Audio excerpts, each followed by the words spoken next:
반갑습니다. 부산 개미대장 이태양입니다. 연휴 잘들 쉬었는지 25일, 26일, 27일 딱 이번 주는 3일 장이 열립니다.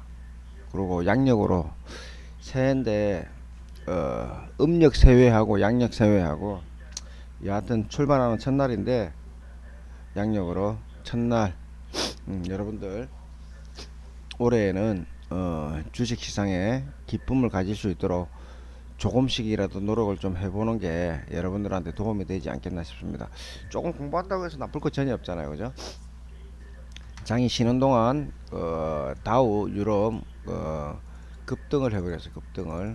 급등을 해버렸고 여기서 우리 시장을 먼저 눈여겨봐야 되는데 우리 시장은 저 커플링으로 디커플링이죠. 이게 이제 디커플링이라는데 다우가 저 빠져 있을 때 우리는 이제 이틀 먼저 떴습니다. 이틀 먼저 떴고 다우가 떴기 때문에 오늘 우리 뜰 것이다. 뭐 이렇게 받아들이면 안 되고 일단은 다우하고 우리하고 이제 커플링 그 연봉으로 보면은 이렇게 이제 연봉으로 보면은 우상향으로 전체적으로 다 커플링이 돼요. 연봉으로 보면은 우상향으로 이렇게 커플링이 다우 따라 이제 가긴 하는데 소파 안에서는 그 때에 따라 이제 디커플링으로 움직이는데 그때는 이제 우리나라 영향권이 있다기보다는 중국, 홍콩 항생, 중국하고 항생하고 그 지수를 잘 눈여겨 보시면 됩니다. 그래서 이틀 우리 장이 쉬기 전에 다우는 빠졌으나 우리는 이제 항생하고 홍콩 주식 따라 같이 움직였다 이렇게 보시면 된다. 그래서 다우는 미국은 빠지는데 왜 우리 시장을 뜰까 이렇게 이제 고민하실 필요가 없습니다. 가장 중요한 거는 우리나라는 이제 인구도 작고 수입보다 수출이 많아야지 되기 때문에 먹고 살기 때문에 경제 강대국 우선적으로 따라갑니다. 10번 중에서 8번 정도는 미국 따라가고 두세 번 정도는 한 두 번 전후 정도는 홍콩하고 상해 주식 움직일 때 어, 같이 따라간다 이렇게 보시면 돼요. 일단 결론만 먼저 드리면 일단 다우가 이렇게 먼저 떴다 손치더라도 우리는 뭐 또 오늘 급등이 나올 것이냐라고 이렇게 받아들이면 약간의 오산이 있습니다. 약간의 오판을 본다고 생각하시면 되는데 장중에 상해가 뜬다 그러면 추가적으로 추가 상승이 나올 수 있겠으나 제가 볼 때는 상해하고 홍콩은 오늘이 음봉이 눌러줄 가능성이 굉장히 높아요. 눌러줄 가능성이 굉장히 높기 때문에 우리 시장은 장중 고점에 딱 예를 2420포인트 2420포인트에서는 그 매도를 해라. 2420포인트 전후에서는 장중 고점에 매도를 해라. 장중 고점에 현금화 하라. 현금화 해라. 일부 현금화 해라. 일부 한 30% 정도 30% 정도는 현금화 해라. 눌러 팔았다가 다시 사면 됩니다. 선물에는 322까지 갈 가능성도 있습니다. 322까지 갈 가능성도 있는데 321 선물에는 장 초반 321 전후에서는 하방으로 눌러주라. 하방 배팅해라. 배팅 이렇게 보시면 됩니다. 이렇게 보시면 되고 시향은 뭐 간단하게 이제 명료하게 이렇게 던져드렸고 이번 주에 제가 넷플릭스하고 기타 종목 몇 종목을 내가 좀 말씀을 내가 드릴게요. 미국 종목 중에서 넷플릭스라고 있는데 테슬라 설명드리기 위해서 내가 지금 넷플릭스를 잡은 겁니다. 넷플릭스 정확하게 이 자리에서 내가 매수를 외쳤어요. 매수. 그리고 저는 여기서 묶고 나왔는데 지금 이만큼 떴습니다. 떨어지는 칼날에서 잡지 말라는 이 자리에서는 떨어지는 칼날을 잡는 게 아닙니다. 근데 이런 자리에서는 이유 불문하고 매수를 해주는 게 가장 합리적이에요. 지금 이 자리까지 몇 프로 떴습니까? 지금 그 200달러 전후에서 200달러에서 매수를 했다 손치더라도 250달러, 300달러, 30%, 35%, 약 한 40% 정도 그 수익이 났으면 40% 정도 상승을 했는데 이런 자리에서는 대형주는 무조건 매수를 해주는 게 그 원칙이다 이렇게 받아들여 주시면 그 여러분들이 주식하기가 굉장히 편해요. 그래서 이런 자리에서는 겁먹지 말고 이러냐 이거 진짜 겁먹지 말고 이렇게 매수를 해주는 게 여러분들이 수익 낼 수 있는 그 합리적인 자리다라고 보시면 됩니다. 합리적인 게. 넷플릭스만 그러느냐? 넷플릭스만 그런 게 아니고 지금 내가 지금 테슬라를 내가 추천을 해드렸죠. 테슬라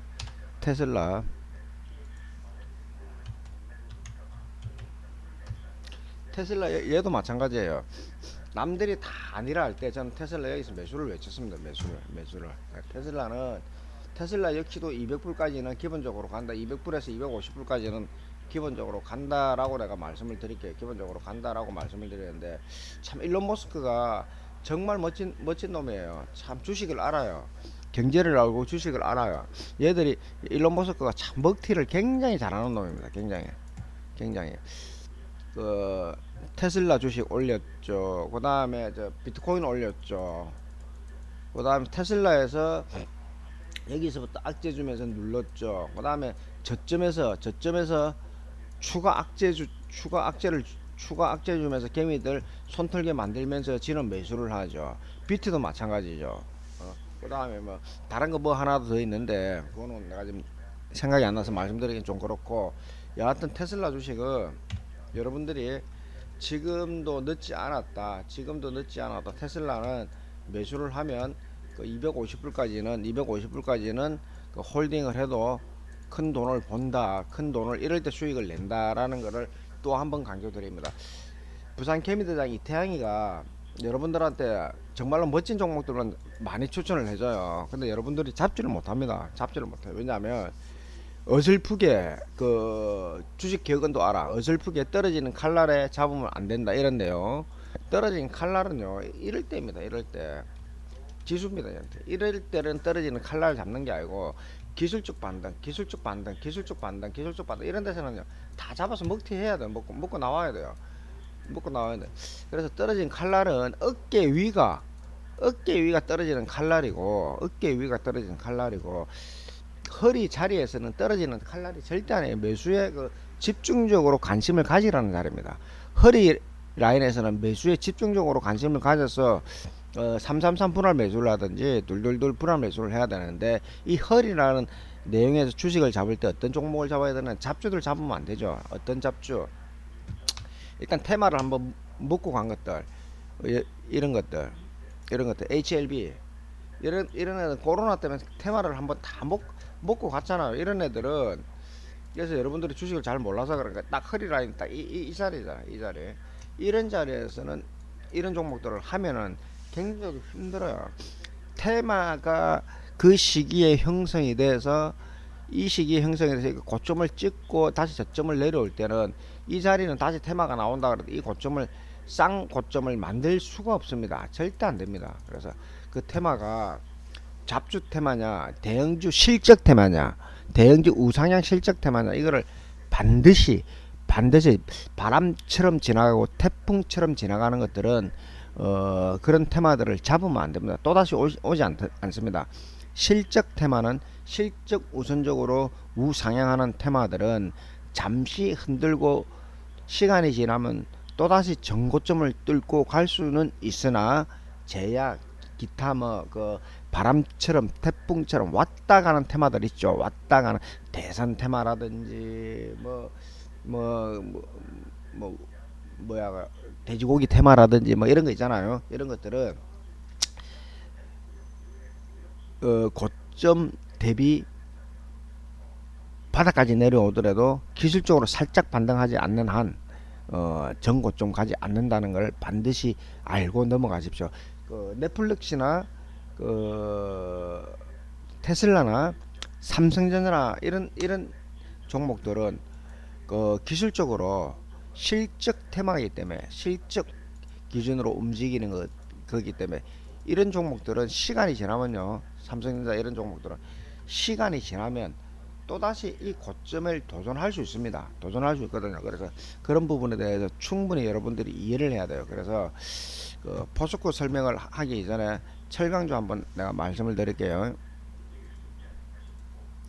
어떤 철강? 금강공업. 얘도 이제 철강인데, 실적 테마로 이때 2015년도에 고점을 찍고 주가가 바닥을 찍으면서 다시 이제 살아나는 듯 움직이는데, 이런 종목들은 시간이 지나면 이 전고점 22,000원까지 갈 수 있습니다. 갈 수 있으나 지금은 현재는 좀 어렵죠.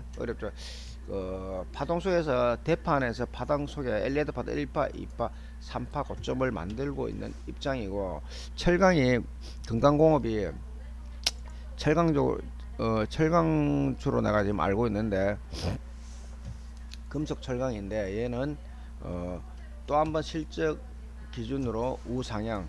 지금 저 우리나라가 그 조선 철강이 살아날 수 있는 시기입니다. 지금 올해부터 스타트해서 실적이 우상향으로 움직일 때는 올해부터 지금 연봉으로 월봉 연봉으로 봐서 이 바닥을 다질 겁니다. 이 바닥을 지금 이 바닥인데, 이 바닥을 지지를 내주면서 주가 이 전고점을 돌파하면은 이제는 이 신고점 깰 가능성이 굉장히 높다고 보시면 됩니다. 그래서 우선적으로 봐야 될 게 뭐냐면, 금강공업이라기보다는 포스코, 현대제철을 먼저 봐야 되겠죠. 포스코 어디 갔노? 포스코, 그다음 현대제철.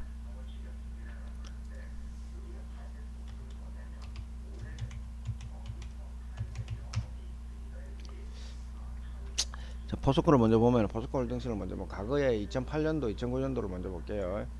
2007년도에 신고점을 찍고 주가는 지금 바닥권에서 막 움직이고 있어요. 그래서 그 주식이 전부 다 사이클로 이렇게 뺑뺑뺑이 돌거든요. 그래서 시간이 지나면 그 철강주가 눌러주고 나서 지금 바닥 다지고, 우리나라에는 저소주가 전 세계에서 그 배를 제일 잘 만드는 나라 중에 하나인데, 그 다음에 가격도 저렴하고 한데, 이 철강주가 움직이기 위해서는 조선이 좀 살아나야 되기 때문에, 이 조선이 살아나려고 첫 번째 근거 내용을 볼 수 있는 게 뭐냐면, 거제도, 그 다음 울산에 조선소 일꾼들이 늘어나는지 안 늘어나는지.